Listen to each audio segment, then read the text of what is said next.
Bonjour tout le monde, j'espère que vous allez bien. Je vous retrouve aujourd'hui muni de mon superbe carnet Les 7 Sœurs pour vous présenter ma palle qui est gigantesque de la croisière littéraire au féminin. Alors vous verrez, il y a des livres que j'ai automatiquement mis dans plusieurs catégories, dès que j'ai pas spécialement repris dans d'autres catégories mais qui rentrent parfaitement dans d'autres catégories. Il y a des catégories où je me suis lâchée et des catégories où je n'ai mis qu'un roman. Voilà, c'est une énorme palle. Du coup, je ne vais pas vous faire un résumé de chaque roman. Je vais juste vous expliquer pourquoi je l'ai mis dans cette catégorie-là. Voilà, sinon on en a pour 3 heures. Et ce n'est pas le but. Donc voilà, c'est parti. Je trouve que ce carnet est parfaitement adapté à la croisière, hein. On va commencer avec le tout premier menu. Donc, embarcation immédiate avec Tiens bon la vague. Alors, ne me redemandez pas les mots-clés, je ne les ai pas écrits. J'ai fait le challenge, j'ai oublié mes mots-clés. Mais voilà, je vais essayer de m'en souvenir plus ou moins. Dans cette catégorie-là, j'ai mis Le Royaume de Pierre d'Ancre. Oui, je sais, il était dans ma palle du mois de la fantaisie. On n'a pas encore fini le mois de la fantaisie, il me reste une semaine. Mais je sais que je n'aurai pas le temps de le lire. Donc je me suis dit, autant le mettre directement dans la croisière littéraire au féminin. Donc ici, c'est une autrice. Il me semble que c'est une autrice canadienne, mais ça, je ne suis pas sûre. Et ça nous parle de naufrage et il y a des pirates. Donc ça correspond parfaitement à cette catégorie. La deuxième catégorie, c'est Don't Worry, Be Happy. Et j'y ai mis le tome 4 de Anne de Green Gables, donc Anne de Windy Willows, que j'ai mis aussi dans d'autres catégories plus tard. Et j'aurais pu le mettre d'ailleurs dans la catégorie dans la catégorie précédente, puisqu'il y a le mot-clé bleu et que clairement la couverture est bleue. Donc je crois que je ne dois pas vous parler encore de Anne de Green Gables. Pour moi, ça va parfaitement dans la catégorie Don't Worry, Be Happy, parce que clairement c'est du feel good, du pur bonheur et un pur moment d'évasion. La catégorie suivante, Show Must Go On, où il fallait de la musique, du théâtre, du cinéma, voilà, peu importe, tout ce qui touche à la culture. J'ai mis 3 romans, tous autour de la musique. Alors, j'ai mis Jukebox. Là, clairement, on voit la musique avec la guitare. Ça marche dedans. Et je sais qu'on nous disait que voilà, c'était une randonnée musicale entre des amis ou des cousines.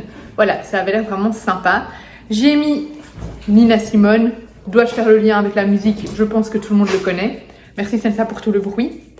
Et j'ai mis donc Nina Simone de Sophie Adrianson et Jukebox c'est de Pascal Perrier. Et j'ai mis Le Souffle des Rêves de Clarisse Sabar parce qu'il me semble qu'il y a un lien avec la musique. On avait même reçu un petit pins avec une cassette. Donc voilà, et clairement, Clarisse Sabar est une autrice francophone. Mais ici on va voyager entre New York et l'Irlande. Donc clairement ça rentre dans tout ce qui est voyage. Pour le deuxième menu, Tempête en mer, nous avons la première catégorie, le Triangle des Bermudes. Évidemment, j'y ai mis de nouveau un livre qui était dans le mois de la fantaisie, mais que je n'aurai pas le temps de lire parce que voilà, j'ai d'autres lectures en priorité du mois de la fantaisie que j'aimerais lire avant que ce mois se termine. Du coup, j'ai mis La Maison Hantée de Shirley Jackson. Clairement, dans cette catégorie-là, il y avait le mot-clé fantôme. Je pense que vous compreniez le lien avec La Maison Hantée. J'ai mis également Et d'un seul bras, La sœur balaye sa maison de Cherry Jones, que j'avais reçu en SP depuis un petit temps déjà de Kalman Levy. Du coup, j'aimerais vraiment bien le sortir. Celui-là, il correspond au mot-clé Caraïbes, puisque on est en plein les Caraïbes.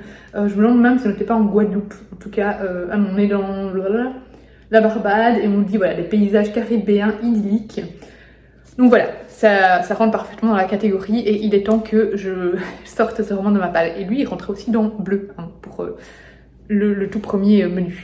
Et ensuite, j'ai mis Après l'océan de Laurence Perrin. De nouveau, c'est une autrice française, mais ce roman nous emmène dans l'histoire du Titanic et surtout, on suit l'histoire de rescapés du Titanic.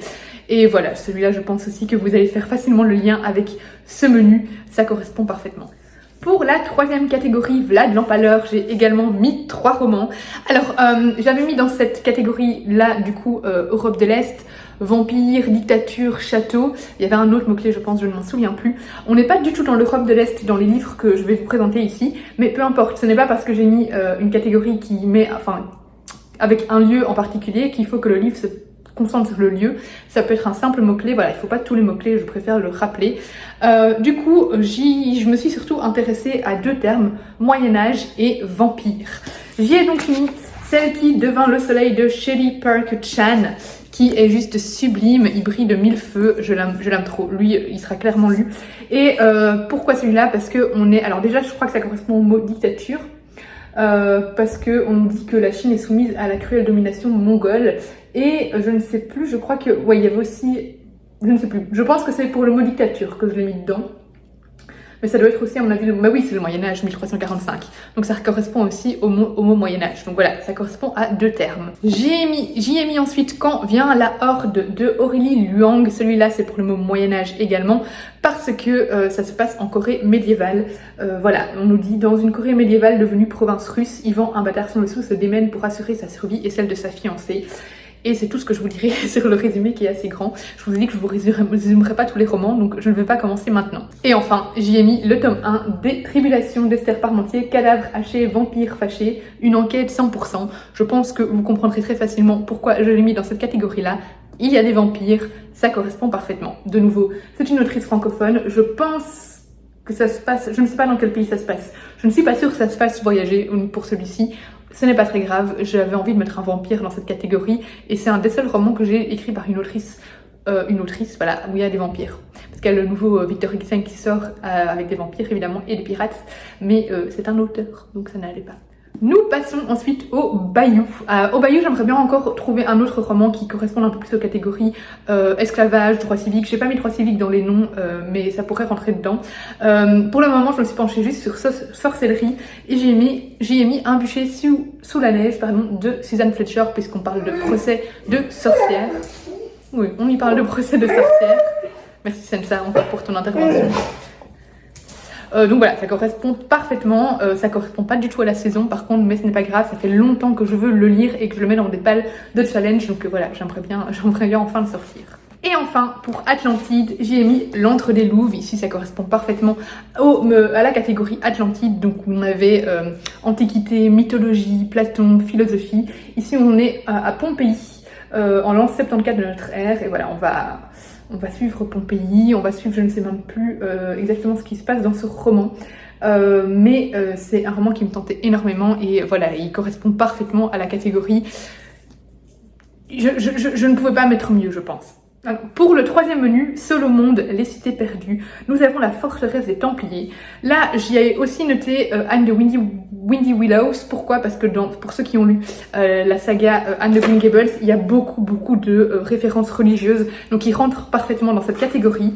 J'y ai aussi mis, celui-là du coup, je vous le montre, mais vous ne l'aurez pas encore parce qu'il sort que le 24 août, une épreuve non corrigée que j'ai reçue de Lily Charleston, où on y suit en fait c'est entre la Palestine, Beyrouth, le Sud-Liban, Côte d'Ivoire, Paris, Samar, Seraki, Butafoko. Donc là, je pense qu'on va vraiment voyager. Et ensuite, l'autrice est une Libanaise. Donc ça correspond parfaitement au menu. Et vu que je dois lire ces livres-là en juin, j'ai mis 2 livres, 2 épreuves non corrigées de Lily Charleston. Je dois les livres en juin, donc ils seront lus et je me dis autant les glisser dans ma palle, même si ici ça ne peut pas vous aider pour votre propre palle parce que vous l'aurez après la croisière. Pour Eldorado, j'ai mis 2 romans qui, vous verrez, seront également dans Tanabata parce que ça se passe en Asie. J'y ai mis Le chant du héron au crépuscule de Tan Tuan Eng et lui je l'ai mis pour le mot-clé montagne parce que on nous dit tu vas arrêter de me cacher ma vidéo s'il te plaît. S'il te plaît. Oh, quelqu'un veut bien adopter ce chien. Ça descend. Alors, celui-là, je l'ai mis pour le mot-clé montagne, parce qu'il y a le mot montagne dans le résumé. Parfois, il faut juste un mot, et ça passe. On nous dit que le Theo Yung Ling se décide à quitter Kuala Lumpur pour rejoindre les montagnes qui s'élèvent au cœur du pays.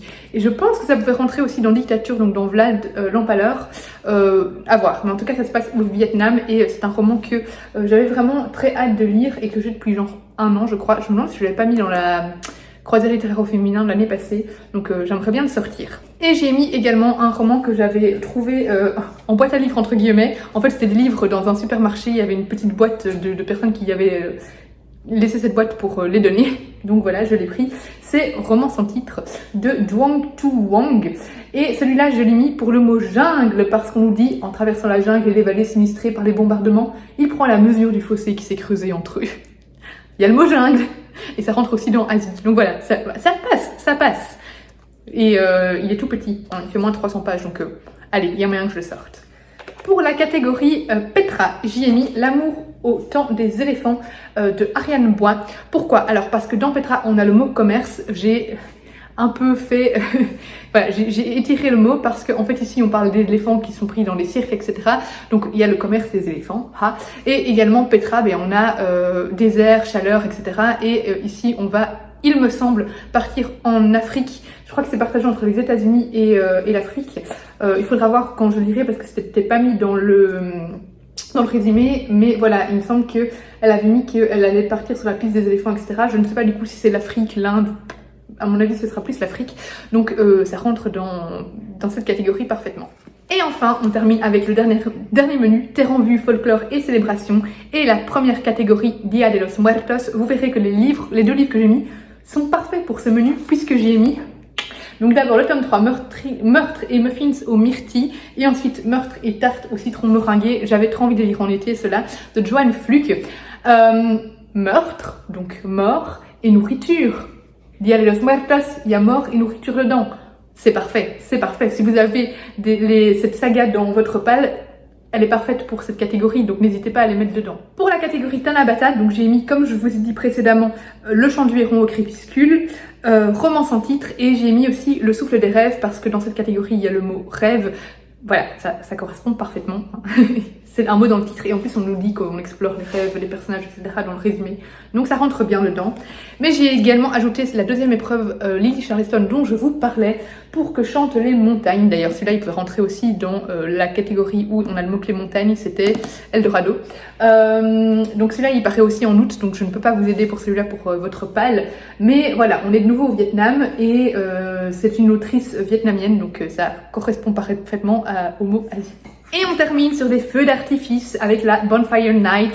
Et ici, j'ai mis Retour à Moussoni, je sais pas comment on dit, de Antje van Bederde. Il me semble que c'est une autrice allemande. Ici, on va être au Canada. Pourquoi je l'ai mis dans cette catégorie? Parce que, alors déjà ici, ça peut faire penser à des feux d'artifice. Non, pas du tout. Mais en fait, il y a le mot-clé nuit. Et clairement, ici, on voit qu'ils sont en pleine nuit. Enfin voilà, je trouvais que ça pouvait passer. Limite, mais ça peut passer avec le mot-clé nuit. Et je pense qu'il y avait 2 ou 3 mots-clés qui pouvaient plus ou moins correspondre aussi. Donc je me suis dit, je vais le placer là-dedans. De toute façon, c'est moi la créatrice du challenge, donc je mets ce que je veux dans mes catégories. Voilà, c'est tout pour ma pile à lire. J'espère qu'elle vous aura un petit peu inspiré. N'hésitez pas, j'en ai déjà parlé avec plusieurs personnes. Vous pouvez mettre plusieurs romans dans plusieurs catégories, enfin un roman dans plusieurs catégories. Donc si vous avez un roman qui remplit toutes les catégories, c'est très bien. Ça m'étonnerait que vous en ayez un, mais c'est très bien. Et voilà, si vous ne remplissez pas tous les menus, ce n'est pas grave non plus. Vous pouvez cocher les menus que vous voulez faire, ce n'est pas une obligation. Et surtout, no stress. Si vous trouvez que le livre peut rentrer dans la catégorie, c'est sûrement qu'il peut rentrer dans la catégorie. Je ne vais pas faire le flic pour aller vraiment voir si tous les livres rentrent bien. Je vous laisse la liberté de mettre le livre que vous voulez. Voilà, ça peut être un mot, ça peut être un bateau sur une couverture, ça peut être n'importe quoi. Donc voilà, no stress. J'ai trop hâte de voir vos pals et surtout j'ai trop hâte de commencer le challenge. Et je vous remercie déjà pour l'engouement parce que j'ai reçu plein de messages, j'ai déjà vu plusieurs pals passer et je suis trop contente. Je vous fais des gros bisous et on se retrouve le 1er juin pour le tout début du challenge.